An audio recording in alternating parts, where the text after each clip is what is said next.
ಸ್ನೇಹಿತರೆ, ಮೀಡಿಯಾ ಮಾಸ್ಟರ್ಸ್ಗೆ ಸ್ವಾಗತ, ಸುಸ್ವಾಗತ. ಗೆಳೆಯರೆ, ನಾವಿಲ್ಲಿ 3 ಪ್ರಮುಖ ವಿಷಯಗಳ ಬಗ್ಗೆ ಇವತ್ತು ಸ್ವಲ್ಪ ಗಮನ ಹರಿಸೋಣ. ಅದೇನಪ್ಪ ಅಂದರೆ, ಒಂದು ಕಡೆ ಚೀನಾ ಭಾರತದ ಗಡಿಯಲ್ಲಿ ಕಾಲು ಕೆರೆದು ನಿಂತಿದ್ರೆ, ಮತ್ತೊಂದು ಕಡೆ ಬ್ರಿಟನ್ ಚೀನಾಕ್ಕೆ ತಕ್ಷಾಸ್ತಿ ಮಾಡೋದಕ್ಕೆ ನಿರ್ಧಾರ ಮಾಡಿದೆ. ಈ ನಡುವೆ ಅಮೆರಿಕ WHO ಹಣಕಾಸು ಸಹಾಯವನ್ನು ಮಾಡೋದಿಲ್ಲ ಅನ್ನೋ ಮಾತನಾಡಿದರೆ, ಮಗದೊಂದು ಕಡೆ ಚೀನಾ ಎಮ್ಮೆ ಮೈ ಮೇಲೆ ಮಳೆ ಹೊಯ್ದರೇನು ಅನ್ನೋ ಹಾಗೆ ಸುಮ್ಮನಿದ್ದು ಬಿಟ್ಟಿದೆ. ಹಾಗಾದರೆ ಏನಿದು ಪ್ರಮುಖ 3 ಅಂಶಗಳು? ಇದರಲ್ಲಿ ಭಾರತದ ಪಾತ್ರ ಏನು? ಬ್ರಿಟನ್ನ ನಿಲುವಿಗೆ ಅಮೆರಿಕದ ನಿರ್ಧಾರಕ್ಕೆ ಇರೋ ಸಂಬಂಧ ಏನು ಅನ್ನೋದನ್ನು ಸ್ವಲ್ಪ ನೋಡೋಣ.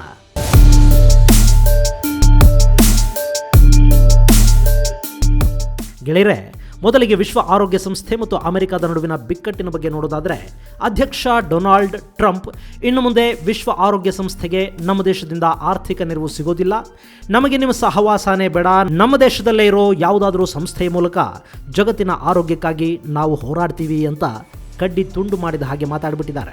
ಆದರೆ ಈ ಬಗ್ಗೆ ಪ್ರತಿಕ್ರಿಯೆ ನೀಡಿರುವ ಸಾಕಷ್ಟು ಆರೋಗ್ಯ ತಜ್ಞರು, ಅಮೆರಿಕ ಹೀಗೆ ಏಕಾಏಕಿ ಆರೋಗ್ಯ ಸಂಸ್ಥೆಯಿಂದ ಹೊರಗೆ ಬರೋದಕ್ಕೆ ಸಾಧ್ಯ ಇಲ್ಲ. 1948ರ ಸಹಕಾರ ಒಪ್ಪಂದದ ಪ್ರಕಾರ ಆ ದೇಶ ಏನಾದರೂ ಅಲ್ಲಿಂದ ಹೊರಗೆ ಬರಬೇಕಾದ್ರೆ ಸಂಸತ್ತಿನ ಒಪ್ಪಿಗೆಯನ್ನು ಪಡಿಬೇಕು. ಅದನ್ನು ತೆಗೆದುಕೊಳ್ಳೋದಕ್ಕೆ ಟ್ರಂಪ್ ಕೈಲಿ ಆಗತ್ತಾ?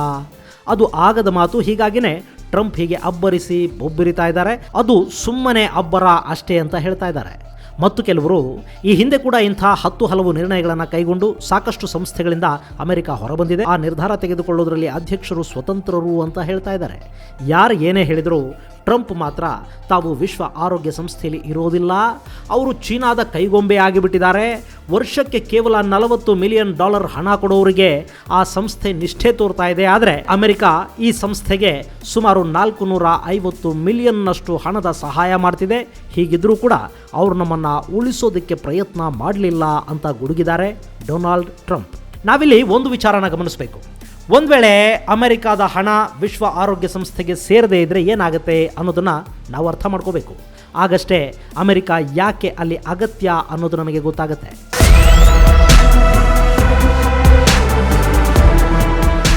ಗೆಳೆಯರೆ, ಅಮೆರಿಕ ಕೊಡ್ತಿರೋ ಹಣದಲ್ಲಿ ಸಾಕಷ್ಟು ಭಾಗ HIV ಹಾಗೂ ಮಲೇರಿಯಾದ ಪರೀಕ್ಷೆ ಮೇಲೆ ಖರ್ಚಾಗುತ್ತೆ.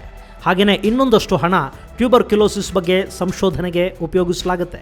ಮತ್ತೊಂದಷ್ಟು ಹಣವನ್ನು ಪೋಲಿಯೋ ನಿರ್ಮೂಲನೆಗಾಗಿ ಕೊಡಲಾಗ್ತಾ ಇದೆ. ಹಾಗೆಯೇ ಮತ್ತಷ್ಟು ಹಣವನ್ನು ತುರ್ತು ಆರೋಗ್ಯದ ಅಗತ್ಯಕ್ಕಾಗಿ ಮೀಸಲಿಡಲಾಗುತ್ತೆ. ಹಾಗೆಯೇ ಒಂದು ವೇಳೆ ಅಮೆರಿಕದ ಹಣದ ಹರಿವು ನಿಂತು ಬಿಟ್ರೆ ಇಷ್ಟೆಲ್ಲ ಕಾರ್ಯಕ್ರಮಗಳು ಹಣವಿಲ್ಲದೆ ನಿಂತು ಬಿಡುತ್ತವೆ. ಹಾಗಾಗಿ ಇಲ್ಲಿವರೆಗೆ ಯಾವ ಅಧ್ಯಕ್ಷರು ಕೂಡ ಇಂಥ ಕಠಿಣ ನಿರ್ಧಾರವನ್ನು ತಗೊಂಡಿರಲಿಲ್ಲ. ಒಂದು ವೇಳೆ ಅಮೆರಿಕ ತನ್ನ ನಿರ್ಧಾರಕ್ಕೆ ಅಂಟಿಕೊಂಡೇ ಕೂತ್ರೆ ವಿಶ್ವದ ಆರೋಗ್ಯ ಕೆಟ್ಟು ಹೋಗುತ್ತೆ. ಹಾಗಾಗಿ ಅಧ್ಯಕ್ಷರು ಇಷ್ಟೊಂದು ಕಠಿಣ ನಿರ್ಧಾರವನ್ನು ತಗೋಬಾರ್ದು ಅನ್ನೋ ಮಾತುಗಳು ಕೂಡ ಕೇಳಿ ಬರ್ತಾ ಇವೆ. ಆದರೆ ಇದು ಯಾವುದಕ್ಕೂ ಟ್ರಂಪ್ ತಲೆ ಕೆಡಿಸ್ಕೊಂಡಂತಿಲ್ಲ. ವಿಶ್ವ ಆರೋಗ್ಯ ಯೋಜನೆಗಳಿಗೆ ನಮ್ಮದೇ ರಾಷ್ಟ್ರದ ಅತ್ಯುತ್ತಮ ಸಂಸ್ಥೆಗಳಿಂದ ಹಣ ಹೂಡಿಕೆ ಮಾಡೋಣ, ಆದರೆ ಈ ಆರೋಗ್ಯ ಸಂಸ್ಥೆಯ ಸಹವಾಸವೇ ಬೇಡ ಅನ್ನೋ ಮಾತುಗಳನ್ನು ಅವರು ಆಡ್ತಾ ಇದ್ದಾರೆ. ಸೊ ಈ ವಿಚಾರ ಚೀನಾ ಮತ್ತು ಅಮೆರಿಕದ ನಡುವಿನ ಸಂಘರ್ಷದ ಭಾಗ ಅಂತ ಹೇಳಲಾಗ್ತಾ ಇದೆ. ಯಾಕೆಂದರೆ ಈ ಹಿಂದೆನೇ ಅಮೆರಿಕ ವಿಶ್ವ ಆರೋಗ್ಯ ಸಂಸ್ಥೆಗೆ ಹಣ ಕೊಡೋದನ್ನು ನಿಲ್ಲಿಸ್ತೀವಿ ಅಂತ ಹೇಳಿದಾಗ ಚೀನಾ ನಾವಿದ್ದೀವಿ ಅಂತ ಎದೆಯುಬ್ಬಿಸಿತ್ತು. ಸೊ ಇನ್ನು ಮುಂದೆ ವಿಶ್ವ ಆರೋಗ್ಯ ಸಂಸ್ಥೆಯ ಹಿಡಿತದಲ್ಲಿ ಚೀನಾ ಇನ್ನಷ್ಟು ಗಟ್ಟಿಯಾಗುವ ಸಾಧ್ಯತೆಯನ್ನು ಕೂಡ ತಳ್ಳಿ ಹಾಕೋ ಹಾಗಿಲ್ಲ. ಒಂದು ವೇಳೆ ಚೀನಾ ಏನಾದರೂ ಅಮೆರಿಕ ಮಾಡ್ತಿದ್ದಷ್ಟು ಹಣದ ಸಹಾಯವನ್ನು ವಿಶ್ವಸಂಸ್ಥೆಗೆ ಮಾಡಿಬಿಟ್ರೆ ಕೆಲವು ರಾಷ್ಟ್ರಗಳಾದರೂ ಚೀನಾದ ಕಾರ್ಯವನ್ನು ಮೆಚ್ಚೋ ಸಾಧ್ಯತೆ ಇರುತ್ತೆ. ಸೊ ಅಲ್ಲಿ ಚೀನಾ ತನ್ನ ಮೇಲಿನ ಕಳಂಕವನ್ನು ಸ್ವಲ್ಪ ಮಟ್ಟಿಗೆ ತೊಳ್ಕೊಳ್ಳೋ ಅವಕಾಶವನ್ನು ಸ್ವತಃ ಟ್ರಂಪ್ ಒದಗಿಸಿಕೊಟ್ಟ ಹಾಗಾಗತ್ತೆ. ಇದೆಲ್ಲ ಅಮೆರಿಕದ ಅಧ್ಯಕ್ಷರಿಗೆ ಗೊತ್ತಿಲ್ಲದೇನಲ್ಲ. ಆದರೂ ಕೂಡ ಅವರಿಂಥದ್ದೊಂದು ನಿರ್ಧಾರವನ್ನು ಕೈಗೊಂಡಿರೋದು ಸ್ವಲ್ಪ ವಿಚಿತ್ರ ಅನ್ನಿಸ್ತಾ ಇದೆ. ಹೀಗೊಂದು ಕಡೆ ಅಮೆರಿಕ ಚೀನಾವನ್ನೇ ಟಾರ್ಗೆಟ್ ಮಾಡಿಕೊಂಡು ಇಷ್ಟೊಂದು ಕಠಿಣವಾಗಿ ವರ್ತಿಸ್ತಾ ಇದ್ದರೆ, ಮತ್ತೊಂದು ಕಡೆ ಬ್ರಿಟನ್ ಚೀನಾದ ವ್ಯವಹಾರಕ್ಕೆ ಪೆಟ್ಟು ಕೊಡೋದಕ್ಕೆ ನಿಂತಿದೆ. ಹೌದು, ನಾವೆಲ್ಲ ಚೀನಾ ವಸ್ತುಗಳನ್ನು ಬಹಿಷ್ಕರಿಸಬೇಕು ಅಂತ ಮಾತಾಡ್ಕೋತಿದ್ವಲ್ಲ, ಆ ಕಾಲ ಸನ್ನಿಹಿತವಾದ ಹಾಗಿದೆ. ಯಾಕೆಂದರೆ ಭಾರತದಲ್ಲಿ ಹಾಗೂ ವಿಶ್ವದ ನಾನಾ ಕಡೆಗಳಲ್ಲಿ 5G ತಂತ್ರಜ್ಞಾನ ಇನ್ನು ಕೆಲವೇ ವರ್ಷಗಳಲ್ಲಿ ಬರಲಿದೆ. ಆ 5G ಬಂದರೆ ವಿಶ್ವ ಇನ್ನಷ್ಟು ವೇಗ ಪಡ್ಕೊಳ್ಳುತ್ತೆ. ಡ್ರೈವರ್ಲೆಸ್ ಕಾರುಗಳು, ಅತ್ಯುತ್ತಮ GPS ಸಿಸ್ಟಮ್ನಂತಹ ಹಲವಾರು ಉಪಯೋಗಗಳು ಅದರಿಂದ ಆಗುತ್ತವೆ. ಈ 5Gಯಿಂದ ಆಗೋ ಅನುಕೂಲ ಹಾಗೂ ಅನಾನುಕೂಲಗಳ ಬಗ್ಗೆ ಈ ಹಿಂದೆನೇ ಒಂದು ವಿಡಿಯೋ ಮಾಡಿದ್ದೀನಿ. ಹೀಗಾಗಿ ಅದರ ಬಗ್ಗೆ ಹೆಚ್ಚು ಹೇಳೋದಕ್ಕಿಲ್ಲೋ ಹೋಗೋದಿಲ್ಲ. ಆ ವಿಡಿಯೋದ ಲಿಂಕ್ ಡಿಸ್ಕ್ರಿಪ್ಷನ್ ಬಾಕ್ಸಲ್ಲಿ ನಿಮಗೆ ಸಿಗುತ್ತೆ.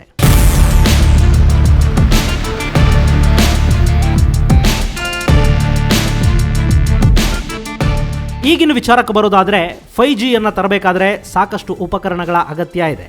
ಯಾಕೆಂದರೆ ಈಗಿರುವ ಟವರ್ಗಳಿಂದ ಆಗಲಿ ಅಥವಾ ಮಾಡಮ್ಗಳಿಂದ ಆಗಲಿ ಅದನ್ನು ನಿರೀಕ್ಷಿಸೋದಕ್ಕೆ ಅಸಾಧ್ಯ.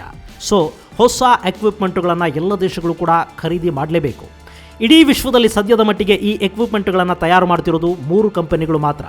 ಒಂದು ಚೀನಾದ ವಾವೆ, ಫಿನ್ಲ್ಯಾಂಡ್ ಮೂಲದ ನೋಕಿಯಾ ಹಾಗೂ ಸ್ವೀಡನ್ನ ಎರಿಕ್ಸನ್ ಕಂಪನಿ. ಈ 3 ಕಂಪನಿಗಳು ಸದ್ಯಕ್ಕೆ 5G ಎಕ್ವಿಪ್ಮೆಂಟ್ಗಳನ್ನು ತಯಾರು ಮಾಡ್ತಾ ಇವೆ. ಈಗ ಬ್ರಿಟನ್ ಮಾಡೋದಕ್ಕೆ ಹೊರಟಿರೋದೇನು ಅಂದರೆ ಚೀನಾದ ವಾವೆಯನ್ನು ದೂರ ಇಡೋದು. ಅದಕ್ಕಾಗಿ ಪ್ರಜಾಪ್ರಭುತ್ವವನ್ನು ಹೊಂದಿರುವ 10 ರಾಷ್ಟ್ರಗಳ ಗುಂಪನ್ನು ರಚಿಸೋದಕ್ಕೆ ಬ್ರಿಟನ್ ಮುಂದಾಗಿದೆ. ಇದರಲ್ಲಿ ಭಾರತ ಕೂಡ ಸೇರಿದೆ ಅನ್ನೋ ಮಾಹಿತಿ ಇದೀಗ ತಾನೇ ಹೊರಬೀಳ್ತಾ ಇದೆ. ಈಗಾಗಲೇ ಇರೋ G7 ರಾಷ್ಟ್ರಗಳ ಸಾಲಿಗೆ ಆಸ್ಟ್ರೇಲಿಯಾ, ದಕ್ಷಿಣ ಕೊರಿಯಾ ಹಾಗೂ ಭಾರತವನ್ನು ಸೇರಿಸಿಕೊಂಡು D10 ರಾಷ್ಟ್ರಗಳು ಅನ್ನೋ ಗುಂಪನ್ನು ಹುಟ್ಟುಹಾಕೋದಕ್ಕೆ ಬ್ರಿಟನ್ ಮುಂದಾಗಿದೆ. ಇದು ಭಾರತಕ್ಕೆ ಹೆಚ್ಚು ಪ್ರಯೋಜನಕಾರಿ ಆಗಬಹುದು ಅಂತ ಹೇಳಲಾಗ್ತಾ ಇದೆ. ಯಾಕೆಂದರೆ ಈ 10 ದೇಶಗಳು ವಿಶ್ವದ ಬಲಿಷ್ಠ ಆರ್ಥಿಕತೆಯನ್ನು ಹೊಂದಿರುವ ದೇಶಗಳಾಗಿದ್ದು ಇಲ್ಲಿಂದಲೇ ಚೀನಾ ಸಾಕಷ್ಟು ಆದಾಯವನ್ನು ಗಳಿಸ್ತಾ ಇದೆ. ಅಲ್ಲದೆ ಈ ಎಲ್ಲ ರಾಷ್ಟ್ರಗಳು ಚೀನಾದ ಜೊತೆಗಿನ ವ್ಯಾಪಾರದಲ್ಲಿ ಡೆಫಿಸಿಟ್ ಅನ್ನು ಅನುಭವಿಸ್ತಾ ಇವೆ.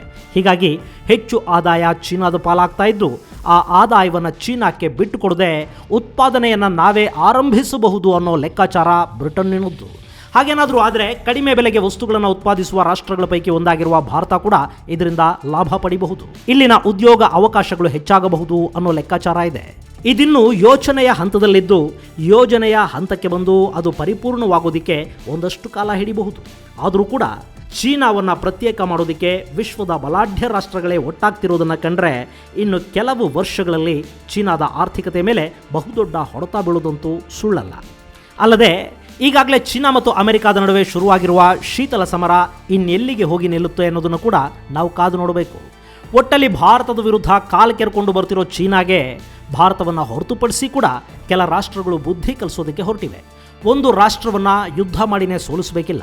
ಆ ದೇಶದ ಆರ್ಥಿಕತೆಯ ಮೇಲೆ ಹೊಡೆದರೂ ಕೂಡ ಅದು ನೆಲ ಕಚ್ಚಿಬಿಡುತ್ತೆ. ಇವತ್ತಿನ ದಿನಗಳಲ್ಲಿ ನೇರ ಯುದ್ಧಕ್ಕಿಂತ ಪ್ರಾಕ್ಸಿ ಯುದ್ಧಗಳೇ ಹೆಚ್ಚು ಬಲಿಷ್ಠವಾಗಿರುತ್ತವೆ. ಈಗ ಬ್ರಿಟನ್ ಮತ್ತು ಅಮೆರಿಕ ಅದನ್ನು ಶುರು ಮಾಡಿವೆ.